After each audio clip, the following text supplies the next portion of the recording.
Bonjour et bienvenue à cette nouvelle émission de notre talk show, le talk show de BAM, Belgian Alternative Media, que vous pouvez suivre sur bam.news ou sur notre chaîne YouTube. Dans cette nouvelle émission, ce sera un petit peu particulier puisque nous allons la commencer avec un débat où nous allons beaucoup parler de stratégie vaccinale. Nous avons avec nous Caroline van der Meren. Vous êtes experte pluridisciplinaire, bio-ingénieure en microbiologie industrielle et docteur en biochimie et biotechnologie. Après 12 ans chez GSK, vous êtes devenue consultante et vous êtes surtout connue en Belgique pour votre page Facebook personnelle où vous décryptez la gestion de la crise avec beaucoup d'impertinence. Il paraît. Yves Coppieters, on vous connaît très bien, vous êtes un habitué des plateaux, vous êtes médecin épidémiologiste, professeur de santé publique à l'ULB et également expert indépendant à la commission Covid de la Chambre. Alors la santé publique, ça comprend le développement de la stratégie vaccinale, c'est ça ? Bien sûr, la santé publique, c'est une vision un peu globale de la santé, du système de santé au sens large. Et donc là-dedans, il y a la prévention, et la prévention primaire, une des stratégies de base, c'est la vaccination. Vaccination dans des groupes d'âge, les moins de 5 ans, les adolescents, les femmes enceintes, les plus de 65 ans, en fonction des types de vaccins. Et donc c'est clair que la prévention primaire est capitale en santé publique, au même titre que la promotion de la santé. Donc ça, c'est toutes les stratégies plutôt pour promouvoir une santé positive, avoir une immunité, avoir une santé positive qui permet bien sûr de lutter aussi contre les maladies. D'accord, mais là en ce moment on a surtout le vaccin, c'est surtout la stratégie vaccinale. C'est-à-dire que ça fait un an où, depuis un an, toute l'hypothèse de départ est partie sur nous allons devoir attendre un vaccin et le vaccin va nous sauver. Et on a mis énormément de moyens de focus, de communication et d'investissement dans cette stratégie et finalement extrêmement peu en termes de proportion sur d'autres stratégies. Avec finalement un biais, sachant qu'il y a un an, on pouvait tout à fait prévoir que les vaccins, le jour où ils arriveraient, il y avait de grandes chances qu'en fait, ils soient en partie plus trop adaptés, vu les choix qui ont été faits en termes de technologie vaccinale, aux souches dont on n'avait aucun moyen de savoir quelles seraient les souches au moment où les vaccins arriveraient, qui allaient circuler et qui étaient en route. Oulala, ça c'est une phrase avec beaucoup de compléments. Alors, ça fait beaucoup de compléments. Voilà, ce que j'en retiens, c'est que est-ce que la stratégie vaccinale aujourd'hui est adaptée à la situation ? Alors, adapté, on va voir. Donc, on va voir les résultats des premières cohortes vaccinées, des pays qui ont vacciné le plus. On va voir l'efficacité sur la diminution de la circulation du virus. Mais on sait a priori que la stratégie vaccinale basée sur les groupes cibles est une stratégie adaptée, c'est-à-dire les personnes les plus à risque de développer des formes graves de la Covid-19 et d'en décéder. Mais par contre, vacciner toute la population, ça c'est une hypothèse. On n'a aucune idée si ça aura une vraie efficacité. Aussi, on n'a pas beaucoup de recul non plus sur les vaccins pour vacciner, je dirais, des personnes moins à risque. Je parle ici des plus jeunes par exemple. Et donc voilà, je pense qu'il y a un suivi qu'il faut se faire, voir si après avoir vacciné les personnes les plus fragiles, est-ce que cette épidémie est maîtrisable, est-ce qu'il y a moyen de la contrôler et peut-être réadapter la stratégie vaccinale parce que peut-être que toute la population n'en aurait peut-être pas besoin. C'est vous les 70%? Oui, bien sûr, c'est moi les 70%. C'est une vision théorique et épidémiologique des choses. Il faut 70% d'immunité dans la collectivité, immunité acquise parce qu'on a développé la Covid-19, immunité induite par la vaccination. Il faut arriver à ce seuil-là pour que le virus et moins de chances de circuler, donc tombe systématiquement sur des personnes vaccinées, et puis ça permet de protéger ceux qui ne sont pas vaccinés. Donc 70% ou 80% même, ça reste un chiffre théorique tout à fait raisonnable, mais ce chiffre, il ne faut pas l'atteindre spécifiquement par la vaccination. D'accord. On va revenir sur les autres stratégies possibles. Les populations les plus vulnérables, les personnes les plus vulnérables qui sont vaccinées, est-ce que c'est les personnes qui faisaient partie des essais des vaccins ? Alors, il y a une partie qui ont été couverts, mais les essais ayant été très hâtés, je vais dire, dans les développements des vaccins, il faut savoir qu'on part toujours quelque part, on teste d'abord sur les personnes qui ont le moins de risques par rapport au vaccin, puisqu'au départ, on n'a pas d'idée sur ce que va représenter le vaccin.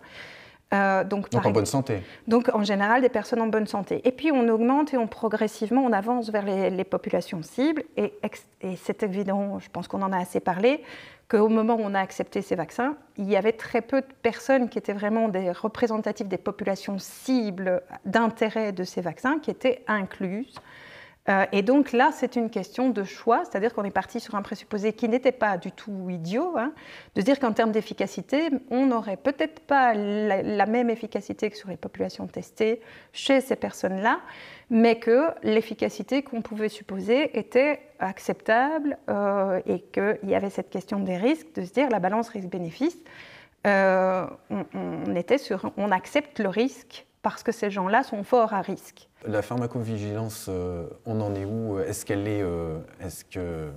a lieu, la pharmacovigilance? Est-ce qu'elle est béton, la pharmacovigilance? Oui, tout à fait. Elle fonctionne bien à l'échelle européenne. Il y a un vrai système de retour des effets secondaires des vaccins, donc, comme les médicaments, en première ligne de soins. Et puis, bien sûr, tout ça est centralisé après. Donc, il y a vraiment un suivi des effets secondaires. Et c'est ce qui a, bien sûr, mis, par exemple, en doute le vaccin AstraZeneca par rapport à des problèmes de thromboembolie ou des problèmes microvasculaires. Donc, voilà, oui, donc il y a cette pharmacovigilance, mais pour l'instant, ça n'a pas remis en question la stratégie vaccinale parce qu'on est toujours dans le bénéfice de la vaccination est plus important que ces effets secondaires qui sont provoqués actuellement en population. Et ce qui est intéressant aussi, c'est vrai que cette pharmacovigilance est très importante parce que les essais cliniques ne montrent pas la réalité de la population. C'est maintenant, on est vraiment en réalité. On vaccine des contextes différents, des personnes différentes, des comorbidités différentes. Et là, vraiment, il faut être très vigilant. Donc là, en ce moment, tous les gens qui se font vacciner sont des cobayes. Non, parce que les essais cliniques... oui, c'est vrai qu'on leur demande, on les prévient qu'ils sont cobayes. Là, on ne les prévient pas qu'ils sont cobayes. Non, je ne pense pas qu'ils sont cobayes. Je ne pense pas que les personnes franchement à risque, vulnérables et à risque de développer des formes graves sont des cobayes. Je pense que ceux-là, ils doivent avoir une solution. Et ça passe par des traitements à l'hôpital s'ils développent des formes graves. Et ça passe par la prévention, qui est la vaccination, et peut-être par d'autres méthodes de prévention qu'on n'a pas assez développées en Belgique, mais ça, on peut y revenir. Donc non, ce ne sont pas des cobayes parce qu'on a quand même ces essais cliniques, ces phases 3 qui a montré sur 6 mois, sur plusieurs dizaines de milliers de personnes qui étaient des cobayes, quand même tous les effets bénéfices et les risques de ces vaccins. Donc on ne peut pas dire que ce sont des cobayes, mais par contre, il faut être vigilant. On a peu de recul par rapport à ces vaccins. Et c'est pour ça que je pense qu'à partir du moment où les populations les plus à risque, les populations cibles sont vaccinées, peut-être qu'il faudrait prendre un petit temps de recul et de regard critique pour envisager une vaccination éventuellement en plus de masse. Vous êtes d'accord sur le fait que la pharmacovigilance fonctionne ? Alors moi, je suis extrêmement suspicieuse sur les données de la pharmacovigilance. Et je voudrais mettre deux choses en parallèle. Le système de la pharmacovigilance fonctionne très bien.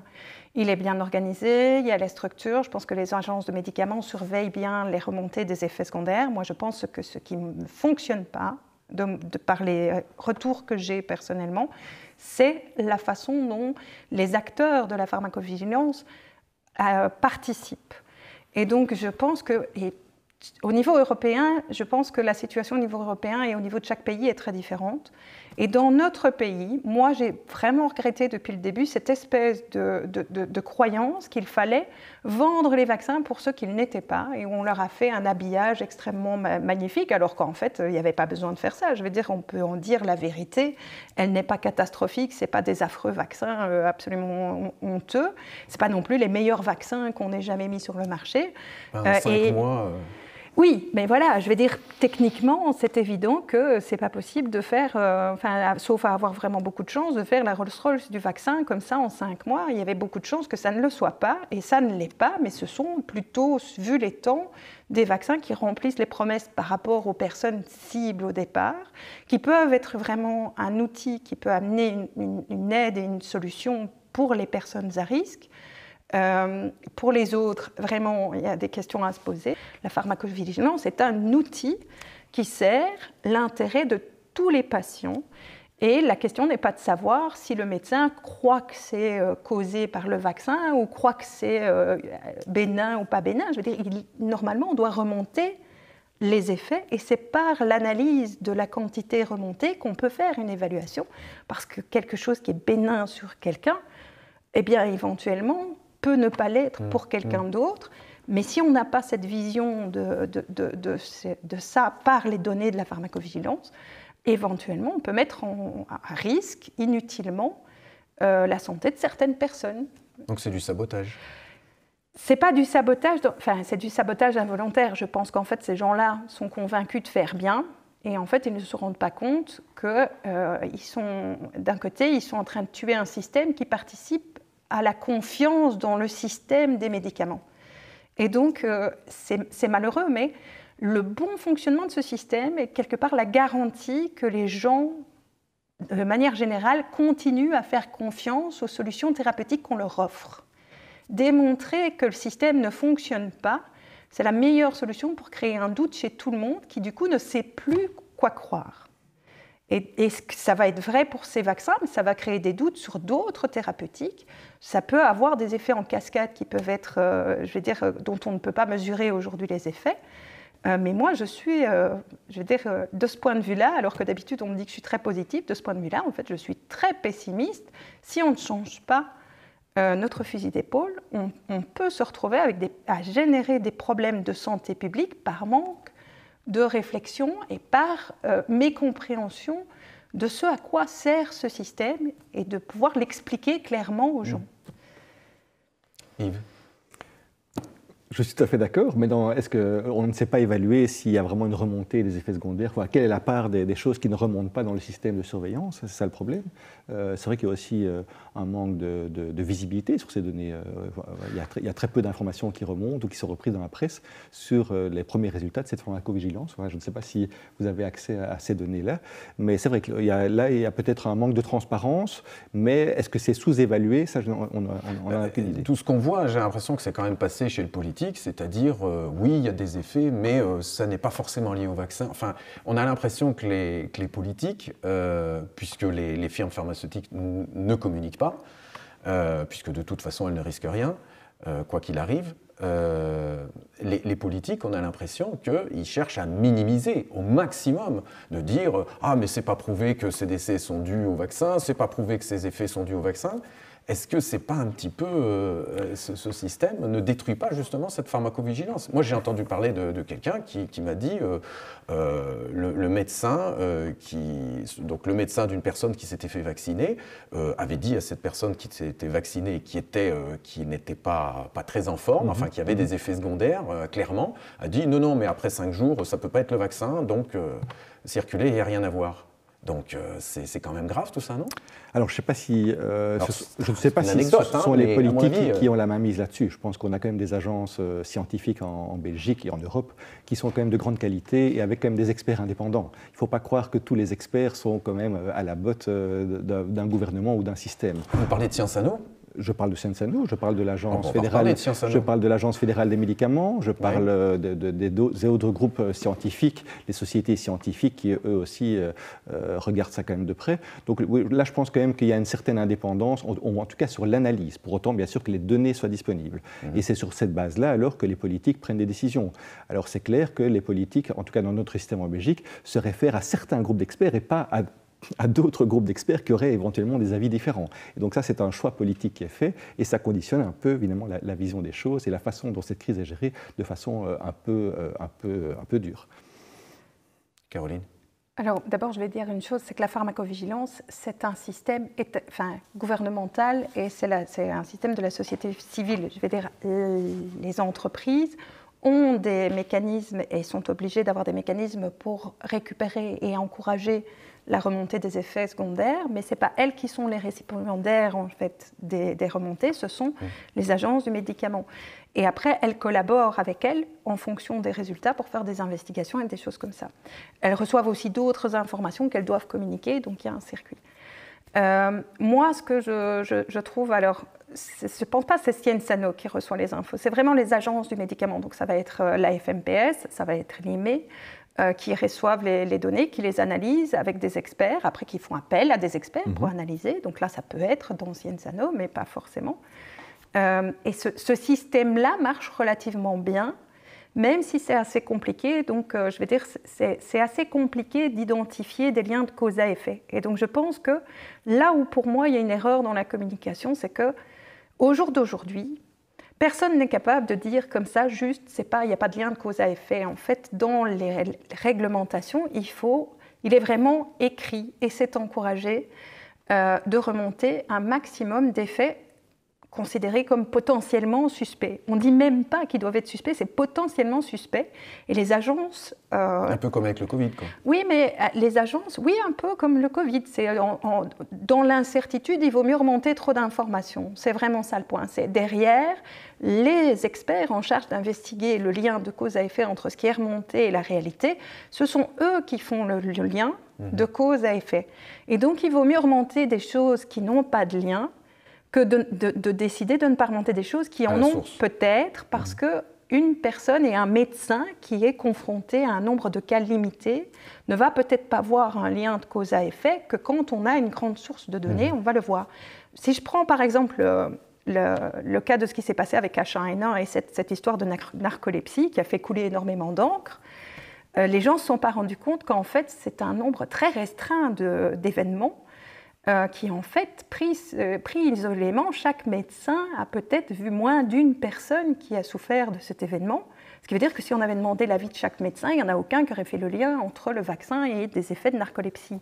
C'est l'assemblage et l'analyse des liens de cause à effet qui a permis d'identifier un effet rare qui touchait une population particulière, parce qu'il faut aussi faire cette analyse de sous-population, et qui a amené pour le vaccin H1N1 à déconseiller ce vaccin pour les personnes les plus à risque de cet effet secondaire, même si c'était un effet secondaire rare. Dans leur cas, le bénéfice du vaccin était très faible, et donc un risque même rare était un risque qu'on n'acceptait pas de prendre.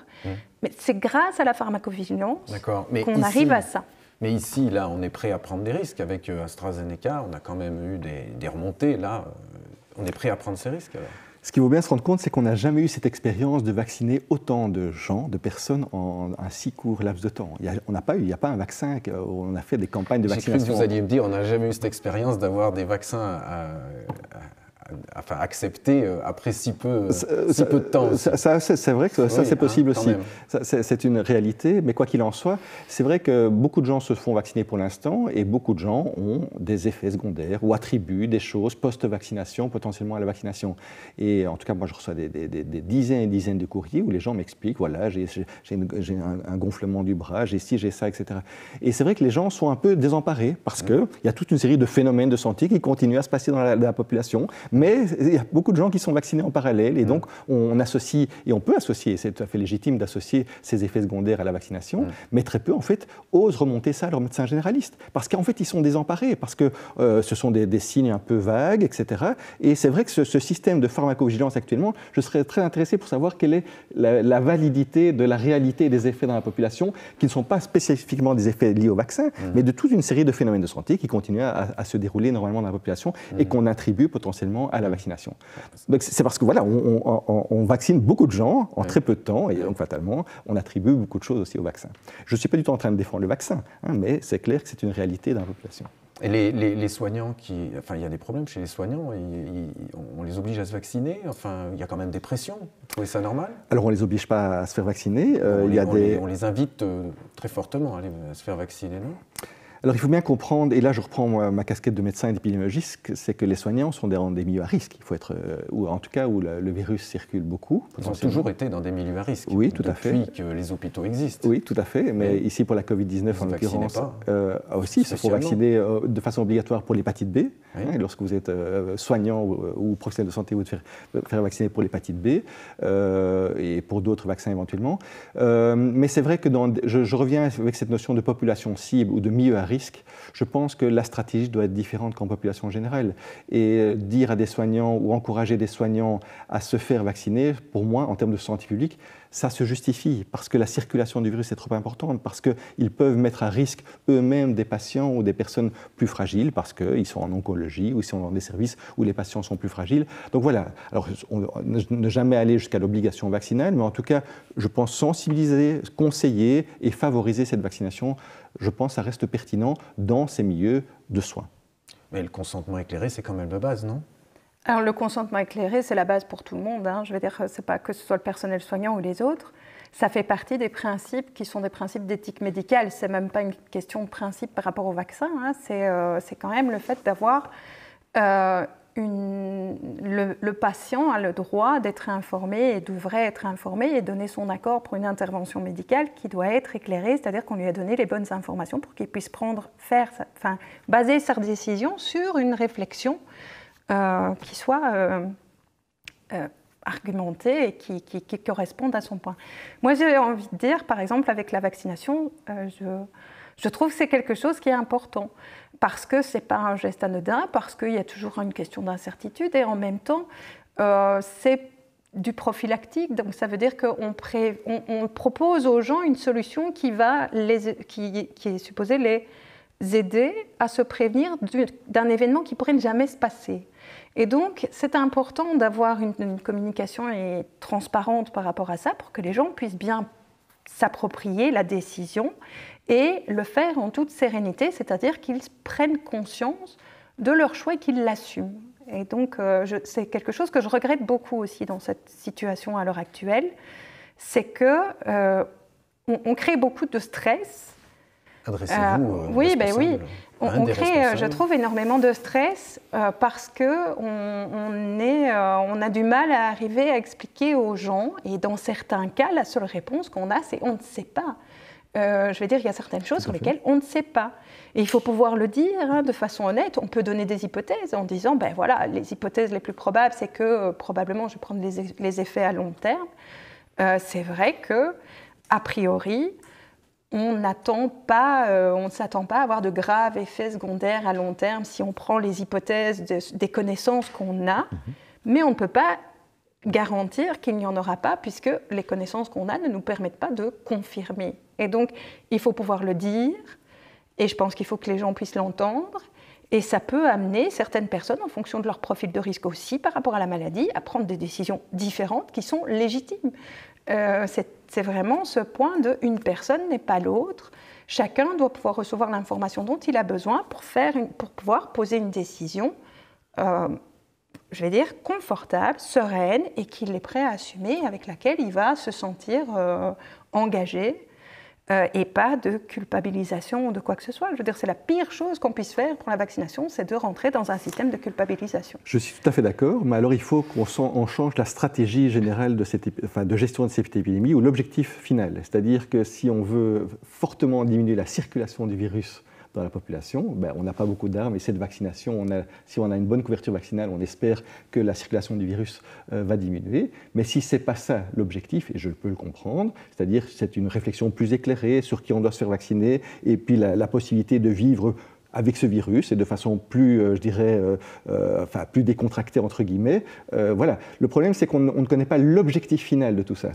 Au niveau de la société, au niveau du système de santé. Est-ce qu'on veut arriver à un système où, grâce à la vaccination, on va diminuer la circulation du virus, et encore, c'est pas sûr, ou est-ce qu'on veut arriver à un système où on laisse la liberté à tout un chacun et on n'arrivera pas à des couvertures optimales, mais ça nous permettrait alors de se dire, voilà, c'est comme ça qu'on va vivre, et on va vivre dans ces conditions-là, et avec bien sûr un relâchement des activités. Donc voilà, donc tout dépend, je dirais, de l'objectif qu'on s'est fixé. Apparemment, nos décideurs maintiennent toujours un objectif de moindre circulation du virus. Oui.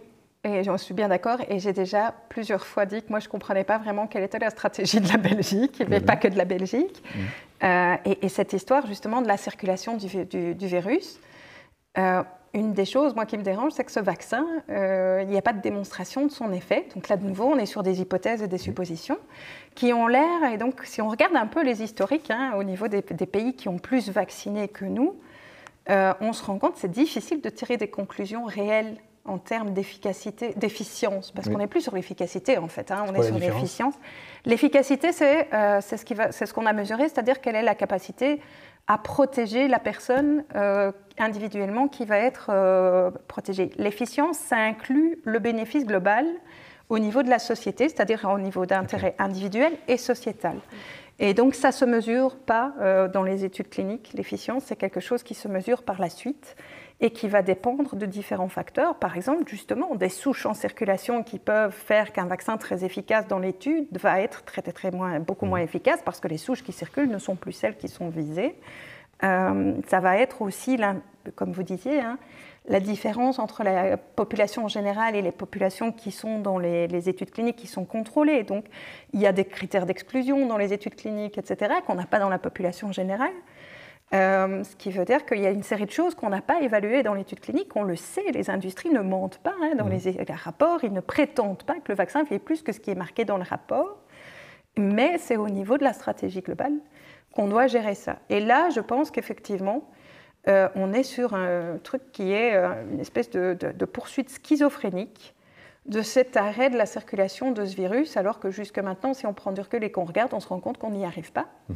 Et moi, par exemple, j'étais très interpellée de regarder les chiffres entre Israël et parce qu'on parle souvent d'Israël et de l'Angleterre sur la vaccination, où on voit que, en fait, si on regarde les deux pays, le pays qui a le plus vacciné, c'est Israël.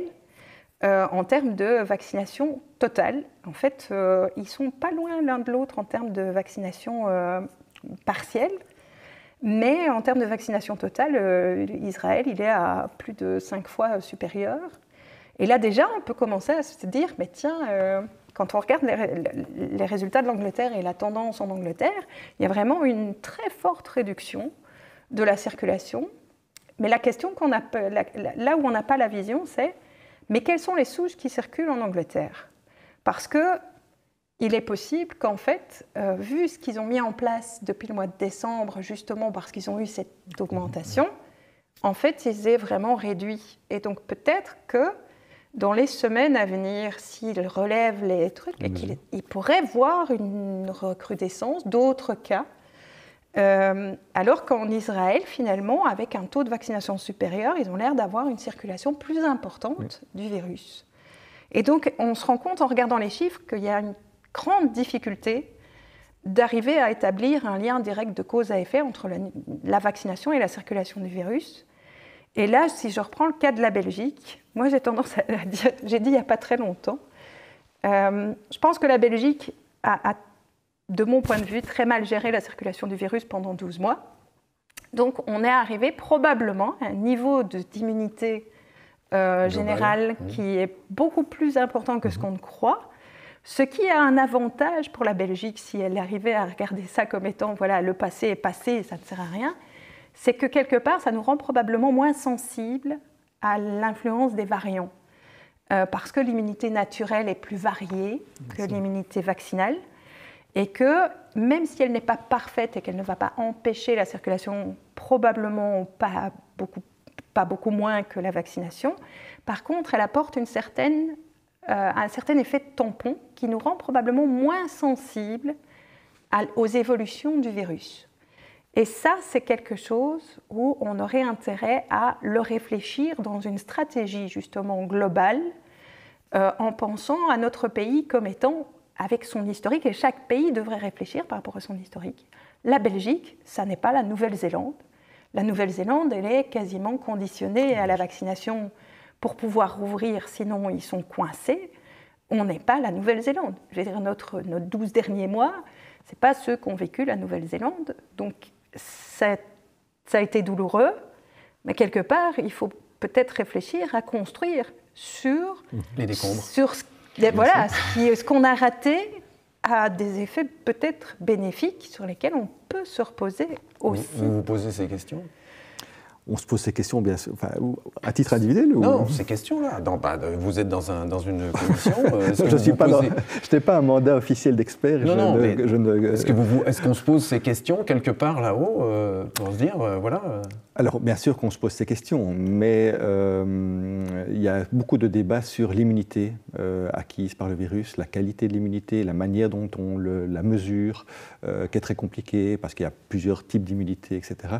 Ce volet de l'immunité acquise n'a jamais été vraiment intégré dans la stratégie en général ici en Belgique. Ah, donc c'est la négation de la biologie, n'est-ce pas ? Alors, non, c'est pas la négation, parce que les experts, il y a des immunologues là-dedans qui sont très compétents, j'imagine, mais c'est une non prise en compte de ces dimensions dans une vision globale de la situation en Belgique, comme vous l'avez très bien expliqué, parce que c'est plus compliqué à intégrer ça dans la stratégie vaccinale, parce que c'est plus compliqué à intégrer ça dans la reprise des activités, cette immunité qu'une partie de la population a développée, et on ne parle pas de quelques centaines de personnes, on parle de plus d'1,5 million de personnes minimum.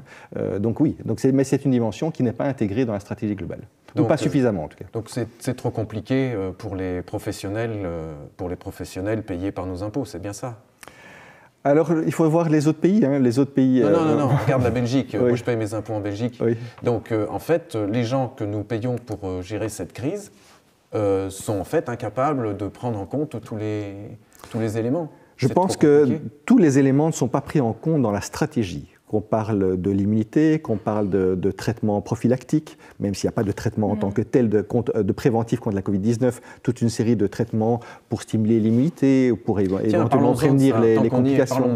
Je n'ai jamais entendu un ministre de Santé, on en a beaucoup, je n'ai jamais entendu un ministre de la Santé nous parler de prévention. Si, à travers la vaccination. À travers la vaccination. Voilà, D'accord, j'ai la réponse. J'ai la réponse. Donc ils sont très... Ça existe. Est-ce que vous y croyez? Enfin, je veux dire, comment renforcer son système immunitaire? C'est des trucs de sorcière ou c'est... Pas du tout. C'est des choses très bien documentées. C'est des choses sur lesquelles on travaille dans d'autres dimensions sanitaires. Bien sûr, c'est des choses qui ont été sous-évaluées. Il y a eu beaucoup de cris d'alarme de médecins généralistes, de professionnels de première ligne en disant « mais ça fonctionne, il y a des choses qui fonctionnent, etc. » Qu'est-ce qui fonctionne? Sur un plan opérationnel, je ne sais pas moi, pour prévenir des complications, l'association d'antibiotiques avec l'association éventuellement, je sais pas, de la vitamine D ou d'autres micronutriments, etc. Donc il y a des médecins terrain qui le disent. On est arrivé à diminuer le risque de complications chez certains patients grâce à simplement la médecine, pas de terrain, la médecine opérationnelle, celle qu'ils pratiquent au jour le jour. Le problème, c'est que ça n'a jamais été retranscrit dans des protocoles officiels de Sciences Anno qui dictent les conduites hospitalières et de première ligne. Et donc, il y a eu vraiment une non-volonté d'intégrer certains résultats positifs d'une médecine de terrain dans des protocoles officiels pour des raisons qui sont « ah, ça n'a pas été validé sur un plan scientifique parce qu'on n'a pas eu des essais cliniques, etc. » Et donc ça, c'est peut-être le regret de ne pas prendre en compte plus les opérateurs de terrain dans les décisions politiques. Mais les opérateurs de terrain, en ce moment, il y a quand même une petite chasse aux sorcières pour les opérateurs de terrain qui voudraient peut-être parler différemment de la vaccination. Vous voyez de quoi je veux parler? L'oukase de l'ordre des médecins. La directive de l'ordre des médecins qui dit qui poursuivra les médecins qui ne font pas la promotion de la vaccination. Vous trouvez ça normal dans notre pays? Non, je ne trouve pas ça normal. Ce qui est important, c'est que tous les médecins aient accès à l'information complète sur la vaccination, en termes de bénéfices et en termes de risques, bien sûr. Ça, moi, je ne sais pas. Et que les médecins restent quand même des scientifiques, j'espère, et ils ne sont pas que dans une vision... Ah non, la médecine, ce n'est pas une science, c'est un art. Ok, c'est un art, mais basé sur des connaissances scientifiques, ce qu'on appelle la médecine basée sur les preuves, et c'est grâce à ça qu'on arrive à traiter le mieux possible ces patients de première ligne et en hôpital. Je pense que les médecins manquent d'informations, en effet, sur cette vaccination, et au jour le jour. Et c'est pour ça qu'ils sont aussi eux-mêmes dépourvus face à des personnes qui remettent en doute la vaccination. Une patientèle, ça s'entretient, on est bien d'accord, un médecin ne va pas non plus se confronter à sa patientèle, c'est aussi son gagne-pain, sa patientèle. Donc voilà, ces médecins sont parfois un peu mal pris en première ligne de soins pour donner les bons conseils, et je pense que c'est par un manque d'information. Donc pour vous, on doute des vaccins parce qu'on en manque d'informations? Non, on doute des vaccins. Les gens qui doutent des vaccins, c'est par manque d'informations. Pourtant, ils m'ont l'air très très informés, ces gens-là, même plus informés que ceux qui ne doutent pas des vaccins. Je pense pas, oui, enfin, je vais demander à ma collègue de m'aider. Mais moi, je pense qu'il y a de tout. Je pense qu'il y a de la confusion. Alors, je pense que les gens sont très...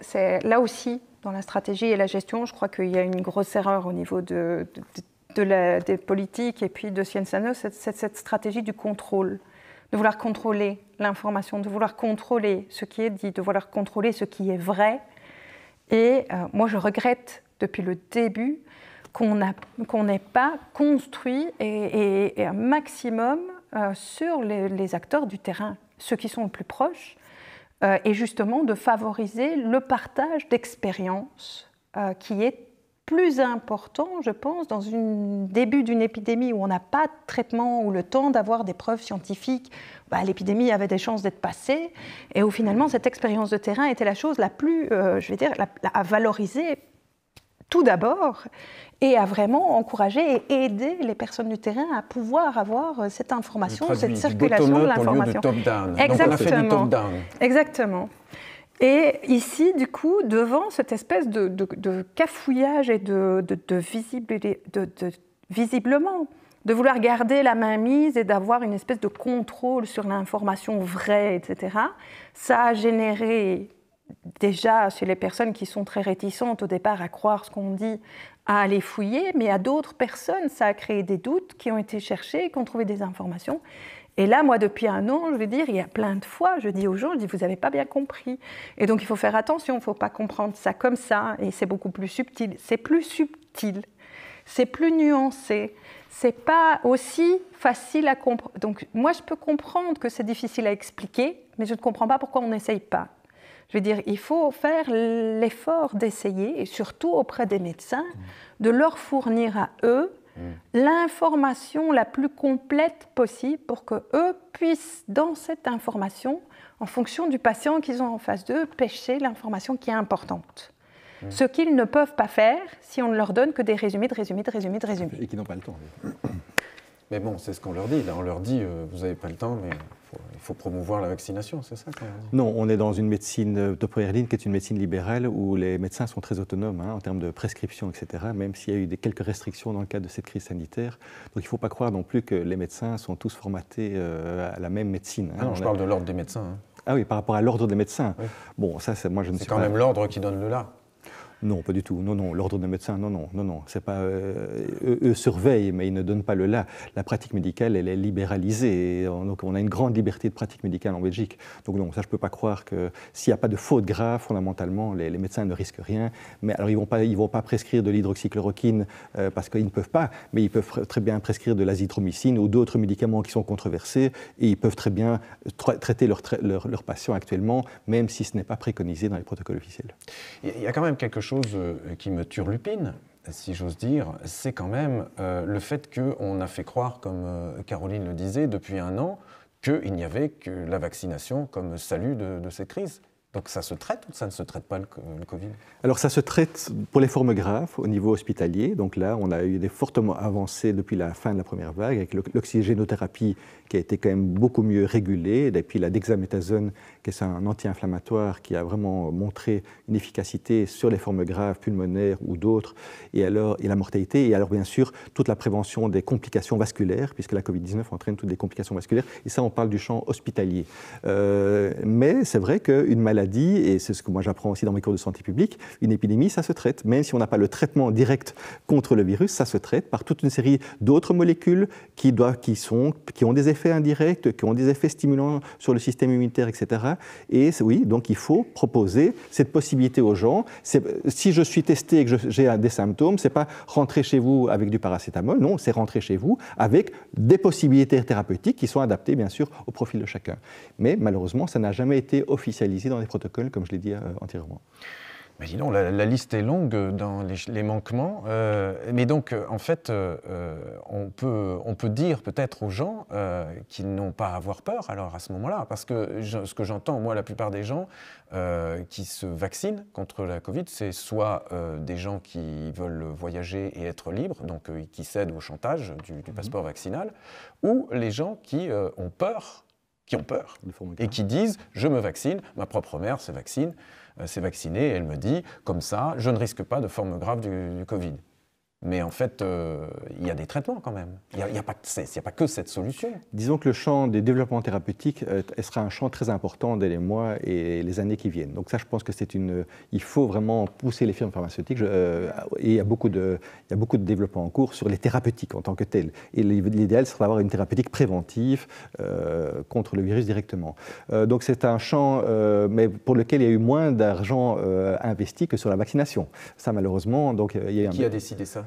Ce sont les dirigeants, l'Union européenne. Donc c'est la politique. Ah oui, ça c'est clairement la politique qui a décidé d'investir dans le vaccin. Ça, c'est certainement pas les chercheurs qui ont choisi, ni les médecins. D'accord. J'essaie de trouver un petit peu de science là-dedans, mais je vois qu'il y a de plus en plus de politique. Si vous aviez un message à dire, à donner pour la gestion de cette épidémie, si on pouvait peut-être rectifier quelque chose, qu'est-ce que ce serait ? Disons que la décision politique, ce n'est pas la décision scientifique. La décision politique, elle est beaucoup plus large, beaucoup plus globale, basée sur toute une série d'autres critères que des critères purement sanitaires ou médicaux. Malheureusement, ici, la décision politique reste très braquée sur le sanitaire et le médical exclusivement. Donc, hors santé mentale du pays, bien sûr. Pas que. Oui. Et la santé mentale, on voit très bien que nos politiques sont très mal à l'aise parce qu'ils donnent de l'argent pour la prise en charge, mais en fait, ils investissent très peu dans la prévention. Et la prévention, c'est un minimum de relâchement d'une série d'activités qui permettrait, je dirais, à tout un chacun de reprendre une vie plus ou moins normale. Mais quoi qu'il en soit, si on peut conseiller les politiques, c'est clairement de définir sur quel pied on danse, c'est-à-dire quel est l'objectif final de cette crise.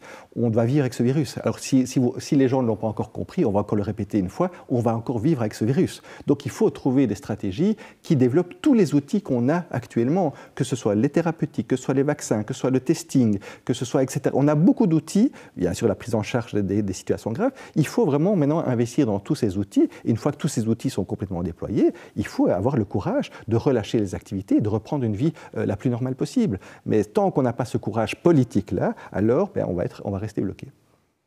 Caroline ? Moi, je suis tout à fait d'accord. Je veux dire, le vaccin est quelque chose qui s'intègre dans une stratégie de gestion de la santé globale et qui peut avoir, je veux dire, s'il est réfléchi et utilisé de la bonne façon, il peut avoir un bénéfice dans une perspective globale. Je veux dire, et donc, je pense qu'il faut vraiment arriver à réfléchir ceci de manière générale et à intégrer les différents champs, pas que de la santé, mais qui peuvent avoir un impact indirectement sur la santé. Je veux dire, je vais déjà discuter avec Yves Van Latem sur les effets nocebo de la communication et du fait qu'à force de répéter aux gens qu'ils vont tomber très fort malades s'ils sont positifs, eh bien, il y a certaines personnes qui vont être très fort malades parce qu'on leur dit qu'ils sont positifs. Et donc, à un moment donné, venir en disant aux gens, si vous tombez malade, on a des stratégies de prise en charge médicale et donc on peut vous rendre moins malade, on n'est plus comme il y a un an quand on a découvert. Il y a la vaccination qui peut apporter pour certains. Mais les gens n'auraient plus peur. Mais oui, mais pourquoi ? Mais c'est plus possible. Eh bien, bien sûr que si, pourquoi ? Ça ne peut plus fonctionner, tout ça. Si ça dépend ce qu'on cherche à faire. Si on cherche à faire de la gestion de société et de la gestion de santé publique, on n'a pas comme objectif de faire peur aux gens. Et alors, si on a une volonté quelque part j'ai presque envie de dire, de manipulation des personnes et de manipulation de masse, la peur n'est pas une bonne stratégie. Ça, c'est un message aux politiques. Si leur ambition, c'est ça, c'est pas une bonne stratégie, ça marche jamais. Ça a marché jusqu'à maintenant, la peur ? Ça marche à court terme. Ça marche pas sur le long terme. C'est ça. Et vous ne pensez pas que la peur est une bonne... Enfin, c'est ce qui a été utilisé. Vous ne pensez pas que c'est une bonne stratégie de santé publique ? Non. Imposer tout en santé publique, on a deux types de prévention. La prévention passive et la prévention active. La prévention passive, c'est celle basée sur le bâton, sur les normes, sur les lois, sur les règles. Les amendes. Voilà, les amendes, les sanctions, etc. Oui. La peur, éventuellement. Oui. Et ça marche très bien sur un court terme. Donc, c'est-à-dire, si ça vous voulez... Ça a marché pendant un an. Enfin, non, si vous voulez fortement influencer les choses, vous investissez dans la prévention passive, vous mettez des radars tout le long des routes et tout le monde va arrêter de rouler vite. Oui. Mais on sait très bien que ça a son temps. Il faut alors passer à la prévention active, c'est-à-dire la responsabilisation des gens. Ce sont les comportements, c'est l'auto-responsabilisation, etc. Et c'est ce passage-là qu'on n'a toujours pas fait chez nous. Alors peut-être qu'il aurait dû être fait d'ailleurs d'emblée dès le démarrage de la crise, ça c'est autre chose. L'aspect participatif a été peu pris en compte dans la crise, mais quoi qu'il en soit, on sait très bien qu'on est au bout de la prévention passive. Il faut passer notre type de prévention, qui est une prévention basée beaucoup plus sur la responsabilisation et l'utilisation de toute une série d'outils de prévention. Bon, eh bien, il y a beaucoup de choses, je crois qu'on va on va s'arrêter là. Je crois qu'il y a beaucoup de choses à changer dans la stratégie du gouvernement. J'ai une liste très très longue et je vous remercie tous les deux. C'était Caroline van der Meren et Yves Coppieters. Je vous remercie d'avoir suivi ce débat.